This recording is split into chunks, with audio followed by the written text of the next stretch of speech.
ప్రభునందు ప్రియమైనటువంటి సంగమా, ప్రభువైన యేసుక్రీస్తు వారి నామమున మీ అందరికీ కూడా ఈ ఉదయకాల శుభములు వందనాలు తెలియచేస్తున్నాను. నేటి ఆదివారం కొరకు ఏర్పాటు చేయబడిన పరిశుద్ధ లేఖన భాగము అపోస్తల కార్యములు 4వ అధ్యాయము 32వ వచనం నుండి 35వ వచనం వరకు ఉన్నటువంటి వాక్య భాగాన్ని మనం చదువుకొని ఉన్నాం. ప్రియమైనటువంటి సంగమా, ఇక్కడ వ్రాయబడుతున్నటువంటి మాటలు ఆదిమ సంఘములో దేవుని వాక్యము విని అపోస్తల యొక్క బోధను ఆలకించి అంగీకరించి ఆ మొట్టమొదటి విశ్వాస జీవితంలోనికి వచ్చినటువంటి వారు క్రైస్తవ అనుకరణలోనికి వచ్చినటువంటి విశ్వాసులు ఎలా జీవించారో ఇక్కడ ఈ మాటల్లో మనకు రాయబడుతూ ఉన్నాయి. అపోస్తల కార్యములు 4వ అధ్యాయము 32వ వచనాన్ని మనం చూస్తే, విశ్వసించిన వారందరూ ఏమట ఏక హృదయమును ఏక ఆత్మయు గలవారై ఉండిరి. గమనిస్తున్నారా? విశ్వసించిన వారందరూ, విశ్వసించినటువంటి వారిని గురించి వ్రాయబడుతున్నటువంటి మాటలవే. ఎవరైతే వాక్యాన్ని విన్నారో, ఎవరైతే వాక్యాన్ని అంగీకరించారో, ఎవరైతే దేవుని యొక్క రక్షణ అనుభవంలోనికి నడిపించబడ్డారో, ఎవరైతే ప్రభునందు విశ్వాసము నిలిపి ఉన్నారో అట్టి వారిని గురించి ఈ మాటలు రాయబడుతూ ఉన్నాయి. విశ్వసించిన వారు ఏక హృదయము ఏకాత్మయు గలవారై ఉండిరి అనే మాట మనం ఇక్కడ గమనిస్తున్నాం. విశ్వసించిన వారు అనగా a true believer is someone who holds a deep unwavering conviction in a faith idea or cause defined by actions that match their inner values rather than just spoken words. అనగా కేవలము నోటితో మాట్లాడే మాటలను బట్టి వారి విశ్వాసాన్ని చూపించువారు కాదు. వారు they are showing their inner faith, inner values, inner life. It means spiritual లైఫ్లో, ఆత్మీయమైనటువంటి స్థితిలో వారు వారి హృదయపూర్వకమైనటువంటి విశ్వాసమును కనపరుస్తున్నటువంటి వారి గురించి చెప్పబడుతున్నదే విశ్వసించిన వారు అనే మాట. విశ్వసిస్తున్న వారు వీరు అని అంటాడు. ఇక్కడ మనం జ్ఞాపకం చేసుకోవాల్సింది, ఈరోజు విశ్వసించినటువంటి వారు ఎలా ఈ లోకములో జీవించవలసినటువంటి వారు, లేదా అసలు విశ్వసించిన వారు ఎవరు, ఎలా ఉంటారు వారు, how they may be, how they will live, how they are going to succeed their spiritual life in this world. వారు ఎలా జీవిస్తారు, ఎలా జీవించాలి, how they have to live.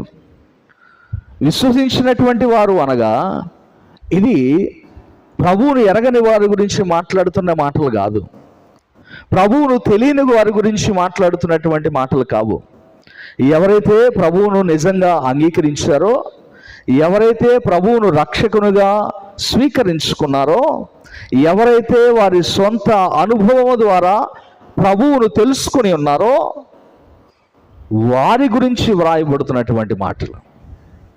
The first Christians who believed in God, who followed Jesus, ప్రభువును అనుకరించి, శిష్యులను అనుకరించి జీవించినటువంటి వారిని గురించి ఇక్కడ వ్రాయబడుతూ ఉన్నాయి.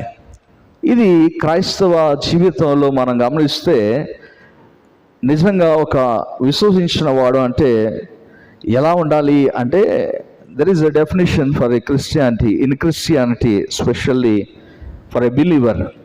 A person who accepts the word of God, trusts in Christ as Lord, our Savior, and tries to live by his teachings.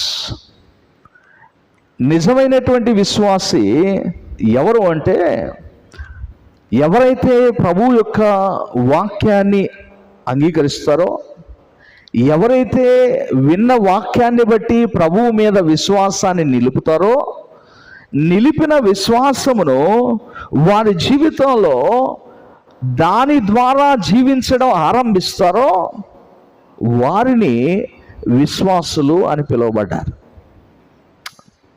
వారు విశ్వసించిన వారు. So ఈరోజు ఈ లేఖన భాగంలో నుండి 3 విషయాలు మనం ధ్యానం చేసుకుందాం. విశ్వసించిన వారు ఎవరు అనే దానికి we can find a very very very prominent parts లేదా prominent roles in spiritual life. ప్రాముఖ్యమైనటువంటి కొన్ని విషయాలను ఈ 3-4 వచనాల్లోనే, ఆ మొదటి 2 వచనాల్లోనే మనకు కనబడతాయి. అందులో 3 విషయాల్లో మొదటిది, విశ్వసించిన వారందరూ ఏక హృదయమును ఏక ఆత్మయు గలవారై ఉండిరి. ఉండిరి అంటే అర్థం ఏంటి? ఒకసారి ఉన్నారని కాదు, కొద్ది కాలం ఉన్నారని కాదు. Then been like that for long time. వారు అలాగున ఉన్నారు చాలా కాలం. ఎలా? ఏక ఆత్మయు ఏక హృదయము గలవారే. మొదటి విషయము, విశ్వసించిన వారు ఎలా ఉండాలంటే దే మస్ట్ బి యునైటెడ్. ఎలా ఉండాలి? ఏకత్వము కలిగి ఉండాలి. విశ్వసించిన వారందరూ, నేను క్రీస్తునందు విశ్వాసం ఉంచిన వాడను, క్రీస్తునందు విశ్వాసము నిలుపుతున్న వాడను, క్రీస్తునందు రక్షణ అనుభవంలోనికి నడిపించబడిన వాడను, క్రీస్తే నిజమైన రక్షకుడని అంగీకరిస్తున్నానని నీవంటే, then you need to be united as one. ఒకటిగా ఉండవలసినటువంటి వారు సంఘము. విశ్వసించిన వారు. సంఘం అంటే మన ఒక్క సంఘాన్ని గురించి ఇక్కడ మనం మాట్లాడట్లేదు. It's not about one church, it's about the church. సార్వత్రిక సంఘాన్ని గురించి మాట్లాడుతున్న మాట ఇది. ఒక ప్రాంతాన్ని గురించో ఒక సంఘాన్ని గురించో చెప్పబడింది కాదు ఇది. సార్వత్రిక సంఘము, ప్రభువు రక్షణ అనుభవంలోనికి నడిపించబడినటువంటి ప్రతి ఒక్కరిని గురించి రాయబడుతున్నటువంటి మాట. వారందరూ ఏకత్వము, ఏక ఆత్మయు ఏక హృదయము గలవారై ఉండిరి. If you believe in Christ, then you need to be united as one.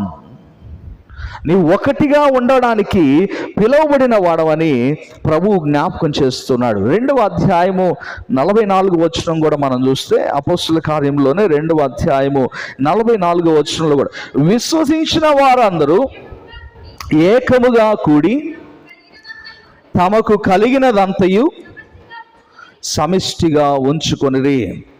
గమనిస్తున్నారా? విశ్వసించిన వారందరూ ఏకముగా కూడారు. They are united, they joined as united. వారు ఒకటిగా కూడారు. ఒకటిగా కూడినప్పుడు వారి మధ్య వ్యత్యాసాలు లేవు. There is no differences between them. హెచ్చు తగ్గులు లేవు, ఎక్కువ తక్కువ అనేటువంటి భావన లేదు, ఉన్నవాడు లేనివాడు అనేటువంటి భావన లేదు, జ్ఞానము కలిగిన వాడు జ్ఞానము లేనివాడు అనే భావన లేదు, చదువుకున్నవాడు చదువు లేనివాడు అనేటువంటి భేదము లేదు. ఇక్కడ వ్యత్యాసాలు లేవు. సంఘముగా చేర్చబడిన ప్రతి ఒక్కరూ ఏకముగా కూడినటువంటి వారు. They United, they joint United. ఒకటిగా కూడారు వారు. వారిలో వ్యత్యాసాలు కనబడట్లేదు ఇక్కడ. అందుకే ఇక్కడ వారి గురించి వ్రాయబడుతున్నటువంటి మాట, వారి ఉన్నదంతయు కూడా తమకు కలిగినదంతయు సమిష్టిగా ఉంచుకున్నారట. అంటే ఒకరి ఎడల మరొకరికి శ్రద్ధ, ఆసక్తి ఉన్నటువంటి పరిస్థితి. ఈరోజు సంఘాల్లో ఒక సంఘములోనే ఏకత్వము లేదు, మిగిలిన సంఘాలన్నీ ఏకముగా ఎలా వస్తాయి? అవునా కాదా? ఒక సంఘంలోనే యూనిటీ లేకపోతే మిగిలిన సంఘాలన్నీ యూనిటీ ఎలా వస్తాయి? ముందు ఇక్కడ నుండి మొదలెట్టాలి. అందుకే ఇల్లు బాగుంటే ఊరు బాగుంటుందంట, ఊరు బాగుంటే దేశం బాగుంటుంది అంటారు పెద్దలనే మాట. ముందు ఒక దగ్గర యూనిటీ ఉంటే చుట్టూ ఉన్నటువంటి ప్రాంతంలో యూనిటీ వస్తుంది. సంఘములో ఏకత్వము కలిగి ఉండాలనే ఆలోచన రాకపోతే మిగిలిన అన్ని ప్రాంతాల్లో ఉన్నటువంటి ప్రజలు ఒకటిగా ఎలా రాగలుగుతారు? ఈరోజు క్రైస్తవుల్లో లోపించినటువంటిది ఏంటంటే ఇదే, ఏకత్వము లేదు. They are not united. ఒకరి మీద మరొకరి మీద ఒకరు మాట్లాడుకుంటూ, ఒకరినొకరు నిందించుకుంటూ, ఒకరినొకరు దూషించుకుంటూ, ఒకరినొకరు హేళన చేసుకుంటూ అవతల వానికి లోకువైపోయినటువంటి పరిస్థితిలో ఇది పోవాలంటే అసలు పిలువబడినటువంటి ఉద్దేశాన్ని గ్రహించుకోవాలి కదా. అసలు విశ్వసించినటువంటి వారందరూ ఆదిమ సంఘములో ఏకముగా వారు కూడినప్పుడు, ఏకముగా సమిష్టిగా వారికి ఉన్నదంతయు వారు ఉంచుకొని వారు జీవించినప్పుడు మరి తర్వాతి తరాలకేమైంది? ఎక్కడ డిఫరెన్సెస్ వచ్చినాయి? ఎక్కడొచ్చినాయో తెలుసా? ఫర్ దేర్ సెల్ఫ్, వారి యొక్క వ్యక్తిగతమైనటువంటి వారి స్వార్థాల కోసం భిన్నమైనటువంటి అభిప్రాయాలను కల్పించుకొని సంఘాలు ఇలా చిన్నాభిన్నమైపోయాయి. ప్రియమైన వారలారా, ప్రభు ఇక్కడ జ్ఞాపకం చేస్తున్నాడు, విశ్వసించినటువంటి వారు ఏక హృదయము ఏక ఆత్మయు గలవారై ఉండాలి. యోహాను సువార్త 17వ అధ్యాయము 20వ వచనం నుండి మనం చూస్తే యేసు ప్రభు వారి ప్రార్థన మనకు కనబడుతుంది. ఆ ప్రార్థన యొక్క భావము, ఆయన ఉద్దేశము ఏంటంటే 20వ వచనం నుండి మనం చూస్తే, మరియు నీవు నన్ను పంపితవని లోకము నమ్మునట్లు తండ్రి, నా యందు నీవును నీ యందు నేనును ఉన్నలాగున వారును మన యందు ఏకమై ఉండవలనని వారి కొరకు మాత్రం నేను ప్రార్థించటం లేదు, వారి వాక్యము వలన నా యందు విశ్వాసముంచు వారందరూ ఏకమై ఉండవలనని. ఎవరి కోసం ప్రార్థన చేస్తున్నాడట? శిష్యుల కోసమే కాదు నేను ప్రార్థన చేస్తుంది, వారి వాక్యము వలన. చూడండి, వారి వాక్యము వలన నా యందు విశ్వాసముంచు వారందరూ, అనగా అపోస్తుల యొక్క వాక్యము విని, అపోస్తుల యొక్క వాక్యమును అంగీకరించి విశ్వాస జీవితంలోనికి వచ్చినటువంటి వారందరి గురించి మాట్లాడుతున్నాను. నేను కేవలం నా ఎదుట కనబడుతున్నటువంటి నా శిష్యుల గురించి మాత్రం నేను ప్రార్థన చేయట్లేదు. వీరి నుండి రాబోతున్నటువంటి తరువాతి తరాలు, వారి ద్వారా మరొకరు రాబోతున్నటువంటి అన్ని తరాల గురించి నేను మాట్లాడుతున్నాను. అన్ని తరాల గురించి నేను ప్రార్థన చేస్తున్నాను. ఏమని ప్రార్థన చేస్తున్నానంటే, నా యందు విశ్వాసముంచు వారందరూ ఏకమై ఉండవలనని వారి కొరకును ప్రార్థన చేస్తున్నాను. యేసు ప్రభు చేసినటువంటి ప్రార్థన ఉద్దేశాన్ని ఈరోజు క్రైస్తవుడు గ్రహించకపోతే, విశ్వసించిన వాడు అర్థం చేసుకోలేకపోతే, ఇక మనం పిలువబడింది ఎందుకు, విశ్వసించింది ఎందుకు? ఎవరి యందు విశ్వాసం ఉంచుతున్నామో ఆయన మన కొరకు ప్రార్థన చేశాడు. ఆ ప్రార్థన ఏంటంటే మనందరము ఏకమై ఉండాలి. This is the purpose. ఇది కదా మన విశ్వాస జీవితానికి మూలం. ఇది కదా విశ్వాస జీవితంలో మనం నెరవేర్చవలసింది. వీరు కదా విశ్వసించినటువంటి వారు. నమ్మిన ప్రతి ఒక్కరూ విశ్వసించిన వారు కాదండి. రక్షణ అనుభవంలోనికి వచ్చానని చెప్పుకునే ప్రతి ఒక్కరూ విశ్వసించిన వారు కారు. విశ్వసించిన వారు ఎవరు అనగా, one who follows the teachings of the Christ. యేసు ప్రభువారి యొక్క బోధలు అనుకరించి జీవిస్తున్నటువంటి వారు నిజంగా విశ్వసిస్తున్నటువంటి వారు.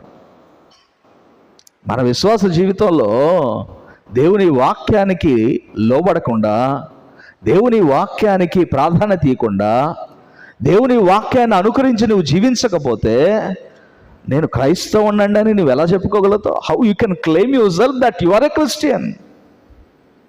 ఎలా క్లెయిమ్ చేసుకుంటావు? ఏ రైట్ ఉందని క్లెయిమ్ చేసుకోవడానికి మనకి?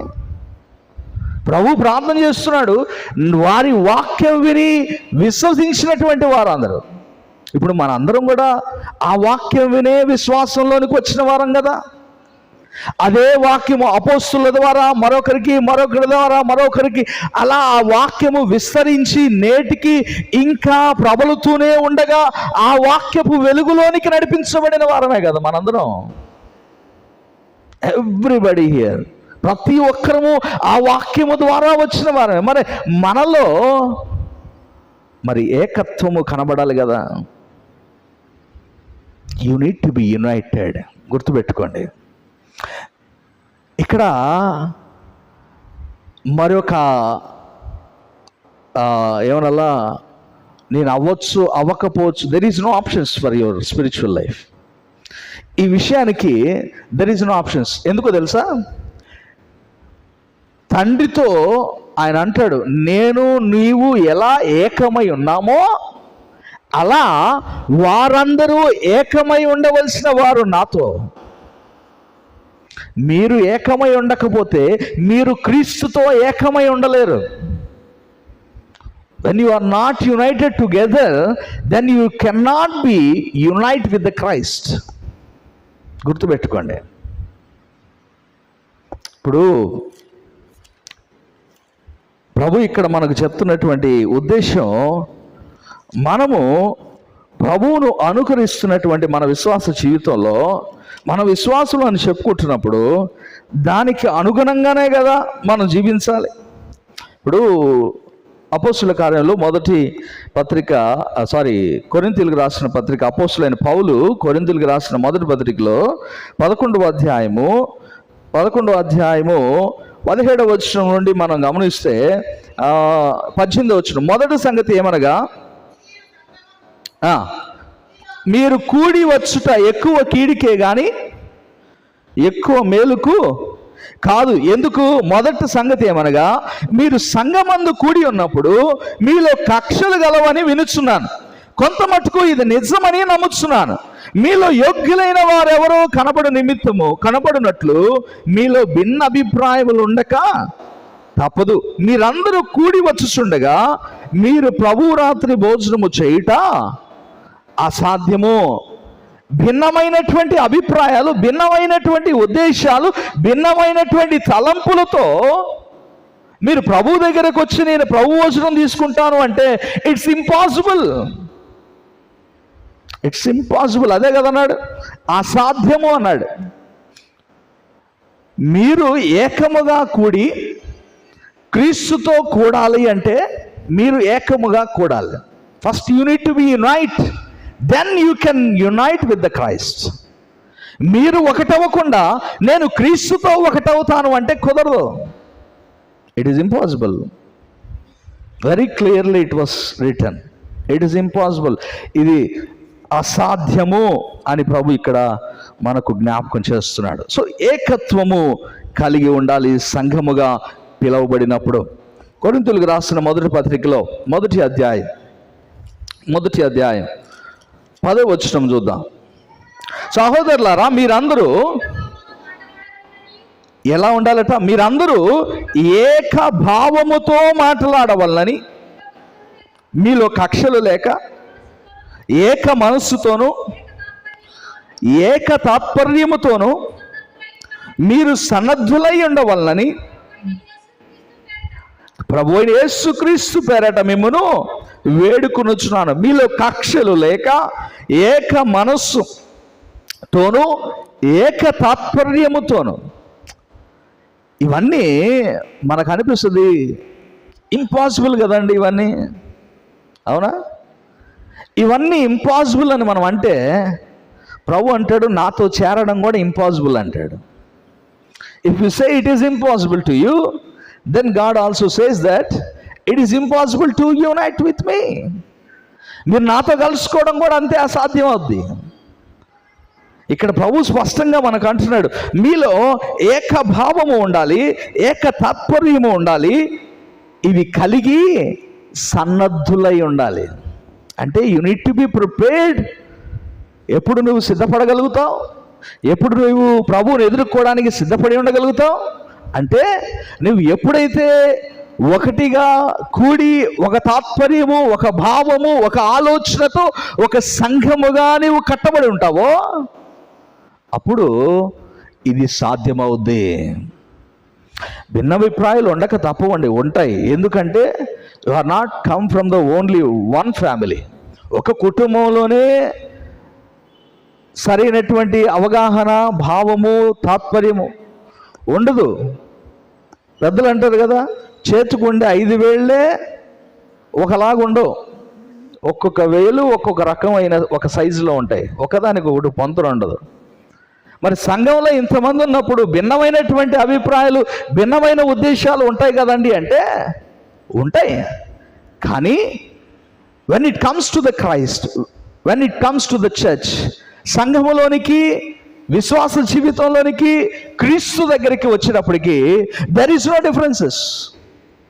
ఇక్కడ ప్రభు దగ్గరకు వస్తే వ్యత్యాసాలు లేవు, భిన్నమైనటువంటి ఉద్దేశాలు లేవు. నీకు బయట ఉండొచ్చు, maybe it was out side of the church, సంఘం వెలుపట నీకు ఉండి ఉండొచ్చు, కానీ సంఘము లోపల ఉండకూడదు.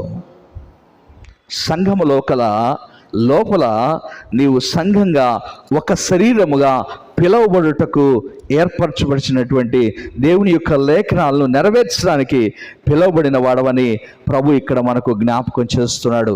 అదే కొరింథీయుల పత్రిక 12వ అధ్యాయంలో కూడా మనం చూస్తే 12వ వచనం నుండి 14వ వచనం వరకు, ఎలాగూ శరీరం ఏకమైన అనేక అవయవాలు ఉన్నాయో అలాగనే మనమును క్రీస్తు అనే సంఘములో భిన్నమైనటువంటి అవయవాలుగా మనం ఉన్నామనేది ప్రభు ఇక్కడ మనకు జ్ఞాపకం చేస్తున్నాడు. ఎలాగూ శరీరం ఏకమై ఉన్నను అనేకమైన అవయవములు కలిగి ఉన్నదో, ఎలాగూ శరీరం యొక్క అవయవములు అన్నీ అనేకములై ఉన్ననో, ఒక్క శరీరమై ఉన్నవో అలాగే క్రీస్తు ఉన్నాడు. ఏలనగా యూదులమైనను గ్రీసు దేశస్థులమైనను, దాసులమైనను స్వతంత్రులమైనను మనమందరము ఒక్క శరీరములోనికి ఒక్క ఆత్మయందు బాప్తిజం పొందితిమి, మనమందరము ఒక్క ఆత్మను పానము చేసిన వారమైతిమి. ఒకే ఆత్మ ఉంది. శరీరాలు భిన్నంగా ఉండొచ్చు, but the soul is one. Soul భిన్నంగా లేదు ఇక్కడ. శరీరము, నీ హృదయము, నీ ఆలోచనలు, నీ వ్యక్తిత్వాలు, it may be different, but the soul which you have received from the God is one. యేసు అనుగ్రహించినటువంటి ఆత్మ, నీలో ఉన్న ఆత్మే క్రీస్తు అనుగ్రహించినటువంటి ఆత్మ. అదే ఆత్మ నీలోనూ ఇచ్చాడు, నాకును ఇచ్చాడు. ఇన్ ఎవ్రీబడీస్ లైఫ్, మనందరి జీవితంలో, మనందరి ఆత్మీయ జీవితంలో మనం కలిగి ఉన్నటువంటి పరిశుద్ధ ఆత్మ ఏదైతే ఉన్నదో అది ఒకటే. సో మనం దేన్ని అనుకరిస్తే ఒకటవగలుగుతాం, దేని యందు విశ్వాసం నిలపగలిగితే ఒకటవగలుగుతాం. నీ మనస్సున, నీ ఆలోచనలన, నీ హృదయాన్న, నీ వ్యక్తిగతమైనటువంటి జీవితాన్న కాదు, కేవలము నీ ఆత్మను నీవు అనుకరించగలిగితే, if you follow your soul, your heart, then you can be one in Christ. దేవుడు అనుగ్రహించినటువంటి ఆత్మను నీవు అనుకరించగలిగితే అప్పుడు నీ ఆత్మ ఏం చెప్తుందంటే, నీ పొరుగువాడి విషయంలో, నీ పక్కవాడి విషయంలో, అరే వానిలో ఉంది కూడా నా దేవుడు నాకు ఇచ్చిన ఆత్మ కదా, same. Then there is no differences. ఏముండవు అక్కడ. అవతల వ్యక్తి కూడా అలా భావన చేస్తేనే అది సాధ్యం అవుతుంది. మనం అనుకోవచ్చు, అంటే అవతల వ్యక్తి అలా మారినప్పుడు మనం మాత్రమే దేవుని ఆత్మను బట్టి మనం పోతే అవతల వ్యక్తి మారడు. మరి ఎట్లా అండి? అవతల వ్యక్తి అంగీకరించడు. ఎలా? దేవుని ఎదుటికి వెళ్ళిన తర్వాత, రేపు దేవుని ఎదుట తీర్పు దినాన నిలవబడినప్పుడు ప్రభు అడిగితే, can you say the same answer? నీవు అదే జవాబు చెప్పగలవా? ప్రభు వాడు మారలేదు కాబట్టి నేను మారలేదు, వాడు అంగీకరించలేదు కాబట్టి నేను అంగీకరించలేదు, వారు ప్రభు ఆత్మను బట్టి నడుచుకోలేదు కాబట్టి నేను ప్రభు ఆత్మను బట్టి నడుచుకోలేదు అంటే ప్రభు ఒప్పుకుంటాడా? Ready angry? ఒప్పుకుంటాడా? నో. What about you? వాడు అవతల వ్యక్తి అలా నడుస్తున్నాడా లేదా అనేది అవసరం లేదు ఇక్కడ. It's about you. నువ్వెలా జీవిస్తున్నావు? నువ్వు నీ హృదయాన్ని బట్టి ప్రభు అనుగ్రహించిన ఆత్మను బట్టి నడుస్తున్నావా? ఇది కదా కావాల్సింది. ప్రభు కోరేది కూడా అదే. మనము ఏకత్వాన్ని పొందుకోవాలంటే then we need to follow the soul which we have received in our hearts. నీ హృదయంలో ప్రభు ఆత్మను నీవు పొందుకున్నావే, ఆ ఆత్మను అనుకరించి నీవు జీవించడం ఆరంభిస్తే then you will be united in Christ always. ప్రభునందు ఏక మనస్సు, ఏక తాత్పర్యము నిత్యము నీ జీవితంలో ఉంటుంది. కొరింథీయులకు రాసిన పత్రికలోనే 2వ కొరింథీ పత్రిక 13వ అధ్యాయం 11వ వచనం, 13వ అధ్యాయము 11వ వచనం చూద్దాం. సంతోషించుడి, సంపూర్ణులై ఉండుడి, ఆదరణ కలిగి ఉండుడి, ఏక మనస్సు గలవారై ఉండుడి, సమాధానముగా ఉండుడి, ప్రేమ సమాధానములకు కర్తయ్యగా దేవుడు మీకు తోడేయండును. సో సంతోషించండి, సంపూర్ణులై ఉండండి, ఆదరణ కలిగి ఉండండి. వీటితో పాటు ఇంకొక మాట ఇక్కడ జ్ఞాపకం చేస్తున్నాడు, ఏక మనస్సు గలవారై ఉండుడి. ఉంటే దేవుడు మీకు తోడై ఉంటాడు. Then God will be with you in your life, in your spiritual life. ప్రభు మీతో పాటుగా ఉంటాడు మీరు ఏకమై ఉన్నప్పుడు.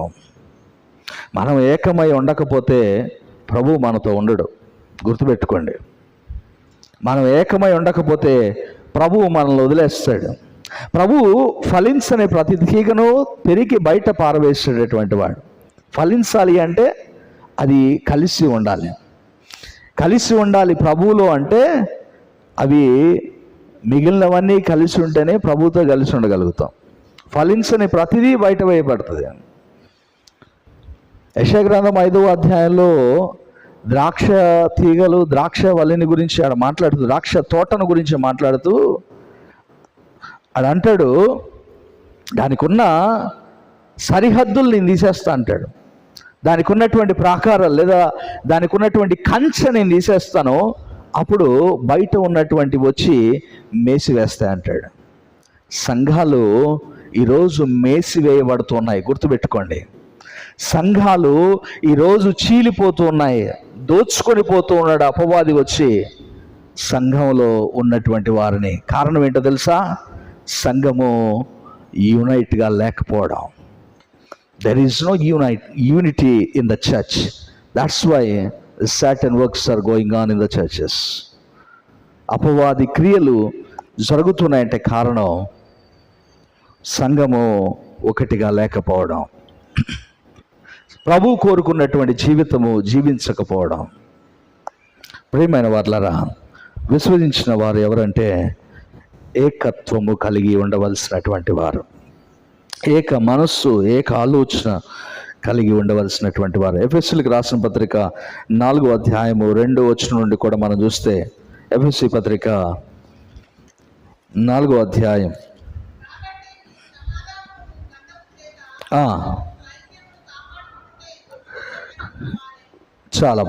చాలు. మీరు ఆత్మ కలిగించు ఐక్యమును కాపాడుకున్నట్టు యందు శ్రద్ధ కలిగిన వారై ఉండవలసినటువంటి వారు. మీరు పిలువబడిన పిలుపుకు తగినట్లుగా జీవించవలసినటువంటి వారు. ఆత్మ కలిగించు ఐక్యమును ఇందాక మనం చదువుకున్నాం. ప్రభు ఇచ్చినటువంటి ఆత్మ మనలో ఐక్యముగా ఉంచుతుంది.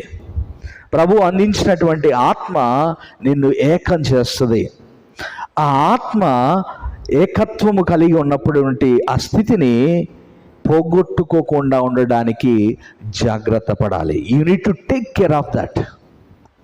శ్రద్ధ వహించాలి. ఎవరైనా విడిపోవడానికి వెనకుండి సహాయం చేసేవాళ్ళు, వెనకుండి ఇంకొంచెం వారి మధ్య భేదాభిప్రాయాలు కలుగు చేసేవాళ్ళు చాలామంది ఉంటారు. కానీ ఒకటి చేయాలనుకునే వారు చాలా అరుదుగా ఉంటారు. అవునా కాదా? ఇప్పుడు ఇద్దరు కొట్టుకుంటున్నారు, ఇద్దరి మధ్య భిన్న అభిప్రాయాలు వచ్చాయి. మూడోవాడు వస్తాడు. మూడోవాడు వచ్చి ఏం చెప్తాడంటే, అరే వాడు నిన్ను ఇట్టన్నాడు రా, నీకు తెలీదా అంటాడు.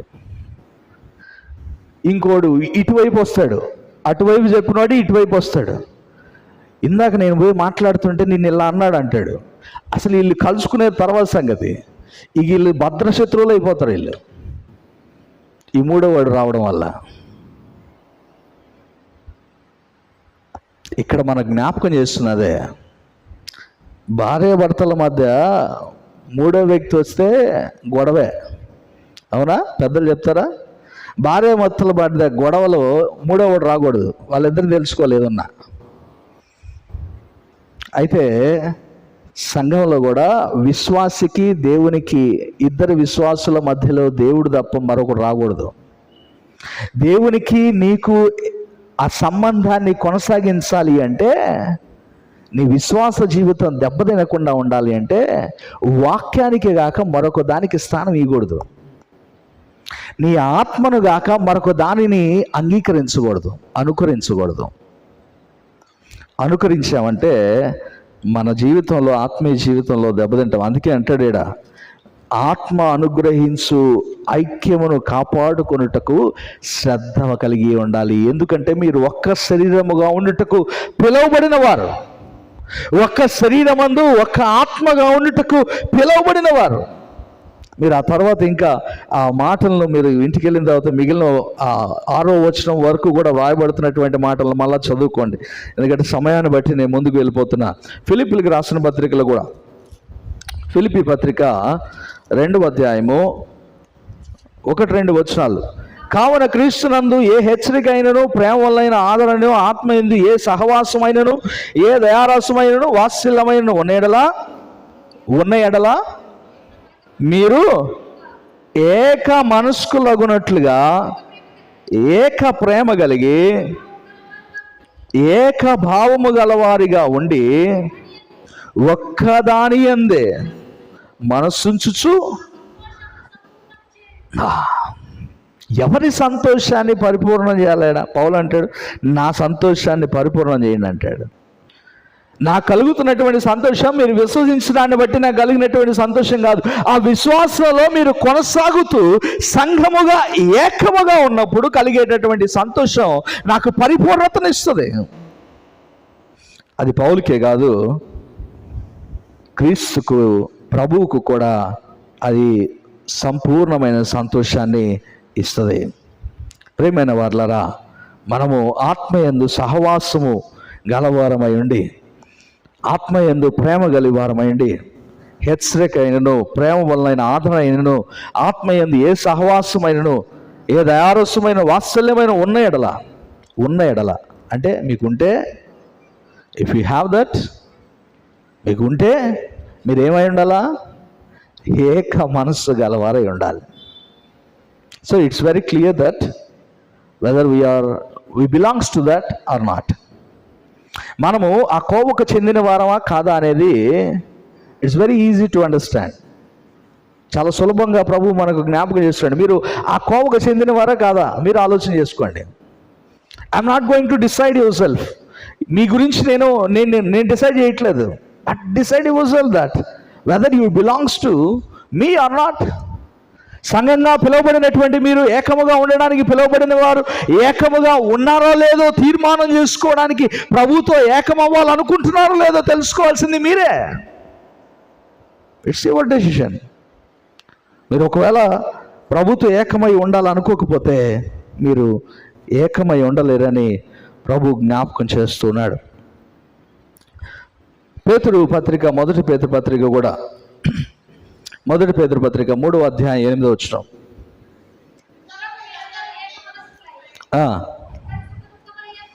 ఒకరి సుఖ దుఃఖములయందు సహోదర ప్రేమ గలవారును, కరుణాచిత్తులను, వినయ మనస్కులై ఉండి ఏమంటున్నాడు? మీరందరూ ఏక మనస్కులై ఒకరి సుఖ దుఃఖముల యందు ఒకరు పాలుపడి సహోదర ప్రేమ గలవారును కరుణా చిత్తులను వినయ మనస్కులై ఉండుడి. ఆశీర్వాదములకు వారసులగుటకు మీరు పిలువబడితే గనుక కీడుకు ప్రతి కీడును దూషణకు ప్రతి దూషణను చేయక దీవించుడి. మీరందరూ ఏక మనస్కులై ఒకరి సుఖ దుఃఖముల యందు ఒకరు పాలుపడాలి. సుఖ దుఃఖముల యందు పాలుపడాలి. ఇప్పుడు ఒకటిగా ఉండడం అంటే ఇది. ఒకరి కష్ట సుఖాల్లో, సుఖములోనే కాదు దుఃఖములోనూ వారితో కలిసి ఉండాలి. Unity be one in their happiness and their sadness or sorrow. వారి దుఃఖంలో, వారి బాధలో, వారి ప్రయాసలో నువ్వు వారితో పాటు ఉండాలి. అది కదా ఒకటే ఉండడం అంటే. మేమంతా ఒకటండి, అంతా ఒకటే. ఇప్పుడు కుటుంబాలు ఉంటాయి.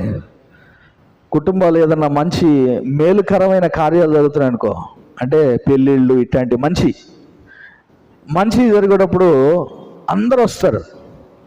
మేమంతా ఒకటండి, ఇదిగో మా ఫ్యామిలీ, ఇది పెద్ద ఫ్యామిలీ అంట. అదే వాళ్ళలో ఒక్కరికి కష్టం వచ్చిందనుకో, కష్టంలో నిలబడతారా? Can they stand? సంతోషంలో వచ్చేవాడు బంధువు కాదు, నిజమైన స్నేహితుడు అసలు కానే కాదు, కుటుంబీకుడు అసలు కాదు. నీ దుఃఖంలో నువ్వు పడిపోయినప్పుడు, నీకు ఎవరూ లేనప్పుడు నీ పక్కన నిలబడతాడే, that is the one person who really loves you. గుర్తుపెట్టుకోండి, సంఘము ఒకటిగా ఉండడం అంటే అది. వారి కష్ట దుఃఖాల్లో, సంతోషముల్లో పాలుపడాలి వారితో పాటు. అది ప్రభువు మన నుండి కోరుకునేది. విశ్వసించినటువంటి వారందరూ ఏకత్వము పొందుకోవాలి. రెండో మాటకు వెళ్దాం, సమయాన్ని బట్టి ముందుకు వెళ్ళిపోదాం. అపొస్తలుల కార్యములు 4వ అధ్యాయం 32వ వచనం. విశ్వసించినటువంటి వారందరూ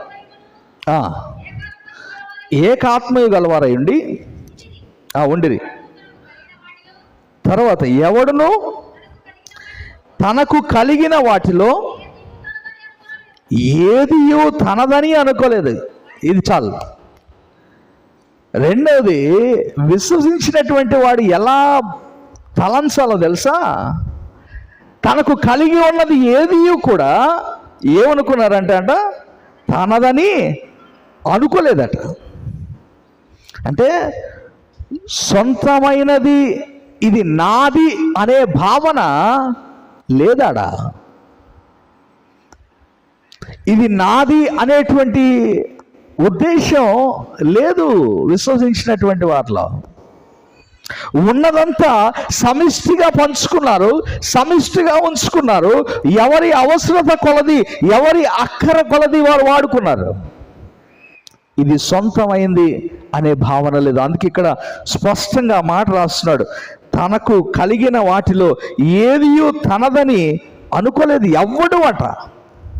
నో వన్, ఒక్కడు కూడా అనుకోలేదు నేను ఇంత ఇచ్చాను, నేను ఇంత తెచ్చాను, ఇది నేను చేశాను, అది నేను తెచ్చాను, ఇది నేను ఇచ్చాను. నో. చాలామంది అనుకుంటారు, మేము అన్నీ చేసామండి, ఇవి చేసామండి, మేము అవి చేసామండి, ఇది చేసాం. ఎవరు చేసావు? ఎవరికి చేసాం? ఎవరికి చేసాం? ప్రభు పరిచర్యకి, సంఘానికి చేస్తాం, అంతే. సంఘంలోనికి వచ్చిన తర్వాత దాన్ని చూస్ చేసుకోవడానికి, దాన్ని సెలెక్ట్ చేసుకోవడానికి you don't have any rights to do that. మేము ఇచ్చింది ఫలానా దానికి వాడాలనండి, మీరు దీనికి వాడారు అంటాడు. మన దగ్గర లేదులే, అంతవరకు సంతోషం. ఆ విషయానికి వస్తే మన దగ్గర లేదు. కొన్ని సంఘాల్లో ఉంది, మేము ఫలానా దానికి ఇస్తే మీరు దానికి వాడలేదండి అంటారు. నువ్వు ఇచ్చిన తర్వాత you don't have any right to choose that. దేవుని ఆలయంలోనికి తీసుకొచ్చిన దాని మీద నీకు అధికారం లేదు, నువ్వు అడగడానికి కూడా లేదు. దేవుని పరిచర్య కొరకు అది ఎలా వాడబడితే, ఎలా వాడబడాలో అది దేవుని చిత్తం, వాడబడుతుంది. ఇక్కడ ప్రభువు మన జ్ఞాపకం చేస్తుంది తెలుసా, వారందరట వారికి ఏ అధికారము లేని వారిగా, అంటే సొంతమైనది ఏదియూ లేనట్లుగా వారు భావించారట. ఇది కదా నిజంగా కావాల్సింది. ఎలా వస్తుంది ఆ భావన? ఎలా పొందుకోగలుగుతాం? దినవృత్తాంతాల గ్రంథంలోకి వెళ్దాం. మొదటి దినవృత్తాంతాల గ్రంథము ఎలా అలాంటి భావన కలుగుద్దంటే 29వ అధ్యాయము, దినవృత్తాంతంలో మొదటి గ్రంథము 29వ అధ్యాయము 14 వచనం నుండి మనం చూస్తే, ఈ ప్రకారము మనపూర్వకముగా ఇచ్చు సామర్థ్యము మాకుండుటకు, ఏమంటున్నాడు చూడండి దావీదు, సంఘానికి ఆలయం కట్టడానికి, మందిరం కట్టడానికి అందరిని ఆహ్వానిస్తూ ఆయన ఇచ్చేటటువంటి సందర్భానికి వచ్చి దావీదు అంటున్నాడు, ఈ ప్రకారము మనపూర్వకముగా ఇచ్చు సామర్థ్యము మాకుండుటకు నేను ఎంత మాత్రపు వాడను, నా జనులెంత మాత్రపు వారు, సమస్తమును నీ వలనే కలిగిన కదా, నీ స్వస్వాపాంతము కొంత మేము నీకు ఇచ్చి ఉన్నాం. మా పితరులందరి వల్లనే మేమును నీ సన్నిధిని అతిథులము పరదేశంలో ఉన్నాం. మా భూ నివాసుల కాలము నీడంతయు అస్థిరము, స్థిరముగా ఉన్న వాడొక్కడును లేడు. ఈ సమస్తము నీ వలన కలిగినదే, అంతయు నీదై ఉన్నది. 16 వచనం అంటాడు, it's everything what we have is from you. మేము ఎవరం అసలు ఇయడానికి? ఎవరం మేము ఇయడానికి? మాకు ఉన్నది మేము ఎంత ఇస్తున్నాం, మేము అంత ఇస్తున్నాం అనడానికి అది మాది కాదే. మేమెవరో? మేము అంత సమర్థులమా? మాకంత స్తోమత ఉందా? ఏమంటున్నాడు చూడు, అసలు మేము ఎంత మాత్రపు వాడమో, సామర్థ్యమో మాకున్నటకు నేను ఎంత మాత్రపు వాడను. ఎంత ఇచ్చాడు దావీదు? ఎంత ఇచ్చాడు? వెండి ఎంత ఇచ్చాడు? బంగారం ఎంత ఇచ్చాడు? ఇంకా దాన్ని చెప్పుకుంటూ పోతే అది ఇంకో సర్వనం అవుద్ది కదా. సమస్తమును సమకూర్చాడు. సొలొమోను దేవాలయం కట్టడానికంటే ముందే దేవాలయం కట్టడానికి సమస్తాన్ని సమకూర్చిపెట్టాడు. ఎవ్రీథింగ్. అంటే ఎంత ఇచ్చి ఉండాలా? ఎక్కడ చూసారా ఏమంటున్నాడు? ఇచ్చుటకు నేను ఎంత మాత్రపు వాడను. నేను ఎప్పుడు వస్తుంది అంటే, ఇది నాది కాదు అనే భావన ఎప్పుడు వస్తుందో తెలుసా? ఎప్పుడైతే నీవు ఇది సమస్తము దేవుడు ఇచ్చింది అని గ్రహిస్తావో అప్పుడు వస్తుంది. ఇది సమస్తము దేవుని వలన కలిగింది అని నీవు అంగీకరించినప్పుడు, తెలుసుకోగలిగినప్పుడు, అప్పుడు నీవు పరిపూర్ణమైనటువంటి స్థితిలో దేవునికి ఇవ్వడానికి ఇష్టపడగలుగుతావు. జక్కయ్య, సుంకపు గుత్తదారుడైన జక్కయ్య దాన్ని గ్రహించాడు. దేవునికంటే తన ఆస్తిపాస్తులు గొప్పగా ఎంచుకోలే. దేవునికంటే తాను సంపాదించిన ఆస్తి ఎక్కువ అని అనుకోలే. తను అనుకున్నాడు, తన ఆస్తి, తనకున్న సంపద, ఇవన్నీ దేవునితో పోలిస్తే అవి చిన్నవిగా కనపడ్డాయి. అసలు వాటికి విలువ లేకుండా పోయింది. కారణం, దేవునికి ఇవ్వాల్సిన స్థానము అంత ఉన్నతంగా ఇవ్వగలిగాడు. అందుకే ఆదిమ సంఘంలో విశ్వసించినటువంటి వారు, మొట్టమొదట విశ్వాసంలోనికి వచ్చినటువంటి ఆ జనులు, వారు దేవుని వాక్యాన్ని అంగీకరించినటువంటి విధం ఎలా ఉందంటే, ఇక్కడ దేవుడు వారికి ఏం ఆజ్ఞాపించలేదు. అపోస్తులు వారికి ఏం చెప్పలేదు, పోయి మీ ఆస్తి అమ్మి బీదలకు ఇవ్వడానికి, మీ ఆస్తి అమ్మి ధనాన్ని తీసుకొచ్చి మా పాదాల దగ్గర పెట్టండి అని అపోస్తులు చెప్పలేదు. వారు స్వతహాగా it comes from their own hearts. వారు సొంతగా తీసుకున్నటువంటి నిర్ణయం. అది బలవంతంగా తీసుకున్నది కాదు, అది బలవంతంగా ఇవ్వాలని చెప్పింది కాదు అది. అందుకే ఇక్కడ మనం చూస్తాం, వారు సొంతమైనదిగా వారు భావించలేదు. వారందరూ వారి చిరాస్తులను అమ్మి, వారి స్థలాలను, ఇళ్లను అమ్మి ఆ ధనాన్ని తీసుకొచ్చి అపోస్తుల పాదాల దగ్గర పెట్టారని మనం చూస్తాం. అవసరత కొలది, అక్కర కొలది వారు పంచిపెట్టుకున్నారట. ఎవరికి అక్కర వస్తే వారికి పంచిచ్చారు. నిజంగా అది ఎవరో చెప్తే చేసింది కాదు, అది లోపల నుండి వచ్చింది. వారికి ప్రేరేపించబడి చేసినటువంటిది అది. సంఘము అలా భావనలోనికి రావాలంటే నీ లోపల ఒకటి అనేటువంటి భావన ఉండాలి. సంఘం కొరకు నీవు పాటుపడాలనే తాపత్రయం నీకు రావాలంటే సంఘము ఒకటి అనే అవగాహన నీకు రావాలి. సంఘము విశ్వసించినటువంటి వారు ఒకటై ఉండాలనేటువంటి ఆలోచన మనకు వస్తేనే అది సాధ్యమవుతుంది. మత్తయి సువార్త 19వ అధ్యాయంలో 21వ వచనంలో ఒక యవనస్తుడు, మనకు తెలుసు, ఆ యవనస్తుడిని అడుగుతాడు, నీవు పరిపూర్ణుడగుటకు కోరిన ఎడల నీ ఆస్తి అమ్మి బేదలకు ఇచ్చి నన్ను వెంబడించంటే అతడు మిగుల ఆస్తి గలవాడు గనుక వ్యసనపడి వెళ్ళిపోయాడు కదా. ఎందుకు వెళ్ళిపోయాడు? ప్రభువును అంగీకరించాలనే తలంపు ఉంది కానీ పరిపూర్ణుడగుటకు అర్హత లేదు అతనికి. విశ్వసించినటువంటి మనకు, విశ్వాసంలో కొనసాగుతున్నటువంటి మనకు పరిపూర్ణత కావాలి అంటే ప్రభువుకు తప్ప వేరొక దానికి స్థానము ఇవ్వడానికి లేదు. దేనికి ముఖ్య స్థానాన్ని మనం ఇవ్వడానికి లేదు. ఒకవేళ ఇచ్చాము అంటే మనము దేవునికి ఇవ్వాల్సిన స్థానాన్ని పోగొట్టుకున్న వారం అవుతాం. తర్వాత లూకా సువార్తలో కూడా ఒక మాట ఉంది. 19వ అధ్యాయము 16వ వచనంలో చదవద్దులేండి, నేను చెప్తాను. మొదటివాడు అయ్యా నీ మీనా వలన నేను 10 మీనాలు సంపాదించా అంటాడు. అంటే నువ్వు ఇచ్చిన దాన్ని బట్టే నేను సంపాదించుకున్నా కానీ నేను సంపాదించుకుంది కాదు ఇది. ఎందుకు చెప్తున్నాను అంటే whatever you have in your life is everything you got from the God. దేవుని నుండే నువ్వు పొందుకున్నావు కానీ it's not by your by your strength or by your knowledge. నీ జ్ఞానాన్ని బట్టో, నీ స్థితిని బట్టో, నీ ఉద్యోగాన్ని బట్టో, మరొకటి నువ్వు సంపాదించుకుంది కానీ కాదు ఇది. ఎవ్రీథింగ్, ప్రతిదీ నువ్వు దేవుని నుండి పొందుకున్నదే అనేది ఆ గ్రహింపు రావాలి మొదట మనకి. అప్పుడు వస్తే ఆ గ్రహింపు వచ్చినప్పుడు నువ్వు పరిపూర్ణంగా ప్రభు కొరకు జీవించడం ఆరంభిస్తావు. ప్రభువులో ఉండడానికి నీకు అది దోహదపడుతుంది. 3వ మాటకు వెళ్దాం. విశ్వసించినటువంటి వారు మొదట ఏకమై ఉంటారు, రెండవది సొంతమైనదిగా భావించుకోరు, మూడవది ప్రభువు పునరుద్ధానమును గురించి సాక్ష్యమిస్తారు. 4వ అధ్యాయము ఆ మాటను చదువుకుందాం. 4వ అధ్యాయము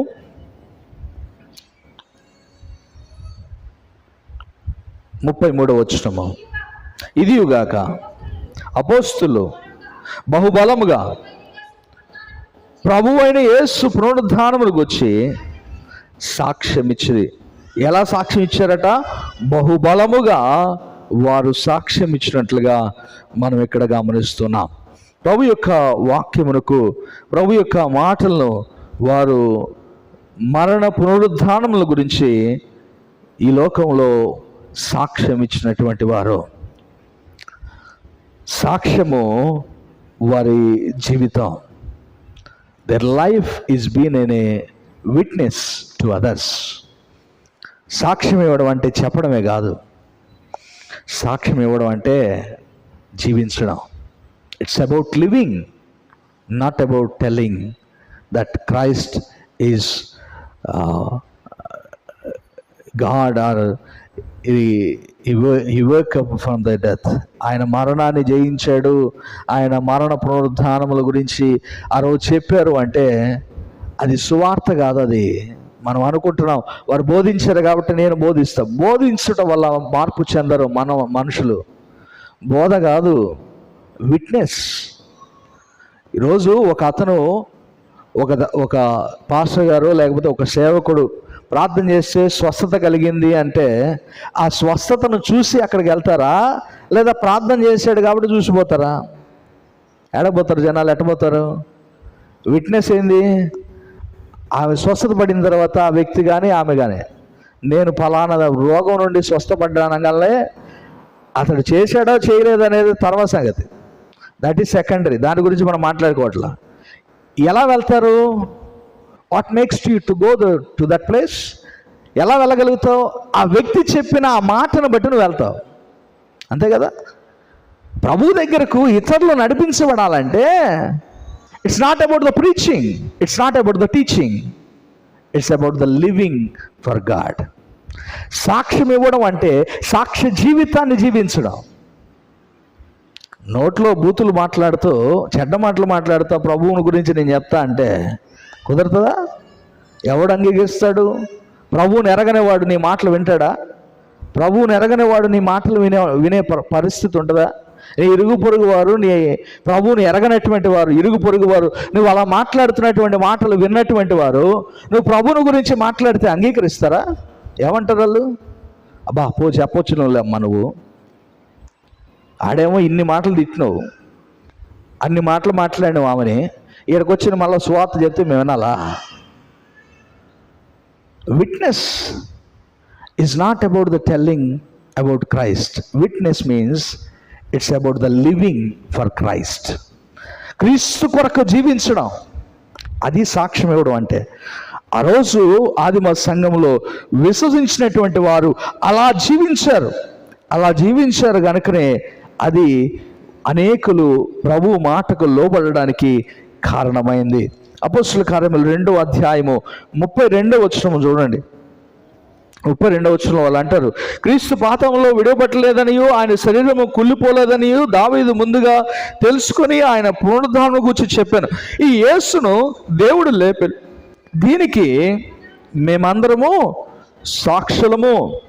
వారి సాక్ష్యము ఎలా ఇచ్చారంటే, మనుషులు, ఇతరులు, ప్రభువును ఎరగని వారు వారి బోధలు విని ప్రభువును అనుకరించడానికి అనేక మందిగా చేర్చబడినట్లుగా వారి బోధలు, వారి జీవితాలు ఉన్నాయి.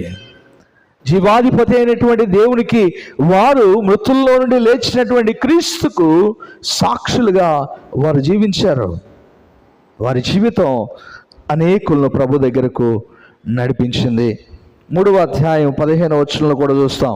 అలాగే 4వ అధ్యాయము 2 నుండి 4 వచనాల్లో కూడా చూస్తే అక్కడ వారు ప్రజలకు బోధించు, యేసును బట్టి మృతుల్లో నుండి పునరుద్ధానము కలుగనని ప్రకటించుటయు చూచి కలవరపడి వారి మీదకి వచ్చి వారిని బలాత్కారముగా పట్టుకొని సాయంకాలమైనందున మరుసటి వరకు వారిని కావల్లో ఉంచిరి. వాక్యము విని వారిలో అనేకులు నమ్మిరి. వారిలో పురుషుల సంఖ్య ఎంత తెలుసా? ఇంచుమించు 5,000 ఆయన. అంటే ఒక మాట చెప్తేనే నమ్మేశారు వాళ్ళు. మాట కాదు ఇక్కడ, వారి జీవితం.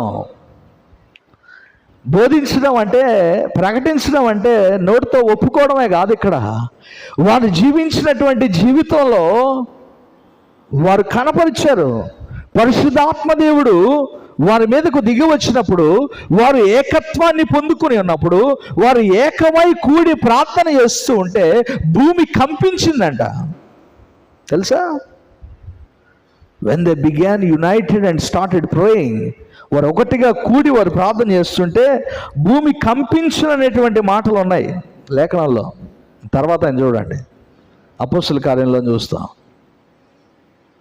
అంటే దేవుడు ఎంతగా వారి మధ్య పనిచేశాడో చూడండి. దేవుడు ఎంతగా వారి మధ్య పనిచేశాడంటే అనేక మంది ప్రభువు మాటకు లోబడినట్లుగా వారి జీవితాలు జీవించారు. చివరికి ఒక్క మాట నేను చదివి వాక్యాన్ని ముగించేస్తాను. అపోస్తుల కార్యములు 10వ అధ్యాయము 42వ వచనం. 10వ అధ్యాయం 42వ వచనం. ఇదియుగాక దేవుడు సజీవులకును మృతుకులను న్యాయాధిపతిగా నియమించిన వాడు ఈయనే అని ప్రజలకు ప్రకటించి దృఢ సాక్ష్యం ఇవ్వవలనని మాకు ఆజ్ఞాపించును. అపోస్తులు వారు అంటున్నటువంటి మాట, మాకు దృఢ సాక్ష్యం ఇవ్వవలనని మాకు ఆజ్ఞాపించను. A strong witness. So we need to live our life like the first Christians, the first people who followed Jesus. వారు విశ్వసించినటువంటి వారు ఎలా జీవించారంటే దృఢ సాక్ష్యము ఇచ్చినట్లుగా జీవించారు. మనం కూడా ఆ దృఢమైన సాక్ష్యం ఇవ్వాలంటే ఎ సాలిడ్ విట్నెస్. దృఢమైన సాక్ష్యం అంటే ఎ సాలిడ్ విట్నెస్ ఎలా వస్తుంది? మనము ప్రభు యొక్క ఆత్మలో ఏకమై ఉన్నప్పుడే సాధ్యం అది. Unless we can't do that. ప్రభు ఆత్మలో ఏకమై ఉన్నామనే గ్రహింపు మనకు లేకపోతే మనకు సాధ్యము కాదు. ప్రభు మనందరికీ అనుగ్రహించినటువంటి ఆయన ఆత్మ, మనందరికీ అందించినటువంటి ఆయన ఆత్మ, మన హృదయంలోనికి పంపించినటువంటి ఆయన ఆత్మ మనలో ఉంది. అయితే దాన్ని మేలుకొల్పాలి. దాన్ని మీరు నిద్రపుచ్చేస్తారు. అది మీలో లేనట్టుగా మీరు జీవిస్తున్నారు కాదు. In everybody's life, in everybody's spiritual life, నీవు ఎప్పుడైతే ప్రభువుని అంగీకరించావో ప్రభువు తన ఆత్మను నీ లోపలకు ఉంచాడు. నీలో ఉన్నటువంటి దేవుని ఆత్మ మేల్కోవాలి. దేవుని ఆత్మ మిమ్మల్ని బలపరచాలి. దేవుని ఆత్మ, ఆ పరిశుద్ధాత్మ ప్రేరేపించాలి. పరిశుద్ధాత్మ పూర్ణులై మీరు సాక్ష్యం ఇస్తే ఆ సాక్ష్యము అనేకులను ప్రభు దగ్గర నడిపిస్తుంది. బోధించడాన్ని గురించి మాట్లాడట్లేదు. It's about the living for God. సాక్ష్యం ఇవ్వడం అంటే ప్రభు కొరకు నీ జీవితంలో ప్రభు కొరకు జీవించడం ఆరంభించాలి. నీకోసం నువ్వు జీవించింది చాలు. Until now we lived for our self. మన కొరకు, మన ఆలోచనల కొరకు, మన తలంపుల కొరకు మనం జీవించాం కాదు. సంఘంగా నీవు చేర్చబడ్డావంటే నీవు ప్రభుతో ఏకమై ఉండడానికి చేర్చబడ్డావు, పిలువబడ్డావు. కనుక మనం ఈ 3 విషయాలు గుర్తుపెట్టుకోవాలి. విశ్వసించినటువంటి వారు ఎవరంటే, ఎవరైతే ఏకత్వమును కలిగి ఉంటారో, ఎవరైతే తమది కాదు అని భావించుకుంటారో, సొంతమైనది ఏదీ లేదని తలంచుకుంటారో. యోబు అంటాడు కదా, ఒట్టి చేతులతో వచ్చా నేను, యెహోవా ఇచ్చును, యెహోవా తీసుకున్నాను. ఆయన ఇచ్చాడు, ఆయన తీసుకున్నాడు, నాదేం లేదు. ఈడ వీఆర్ జస్ట్ లివింగ్. ఈ లోకంలో నువ్వు జీవిస్తున్నటువంటి జీవితం నువ్వు ఒక విట్నెస్గా ఉండడానికి దేవుడు నిన్ను పిలుచుకున్నాడు. సో సాక్ష్య జీవితాన్ని జీవించాలి. విశ్వసించిన వారు ఏకత్వాన్ని కలిగి ఉండాలి. విశ్వసించినటువంటి వారు తమకు ఏది సొంతము కాదని భావించాలి. విశ్వసించినటువంటి వారు క్రీస్తుని గురించి సాక్ష్యం ఇవ్వాలి. వారే పరిపూర్ణ క్రైస్తవ విశ్వాసాన్ని జీవిస్తున్నటువంటి వారు. అట్టి ధన్యత పరిశుద్ధాత్మ దేవుడు మనకు అనుగ్రహించునుగాక. ఆమేన్. ప్రార్థన చేసుకుందాం.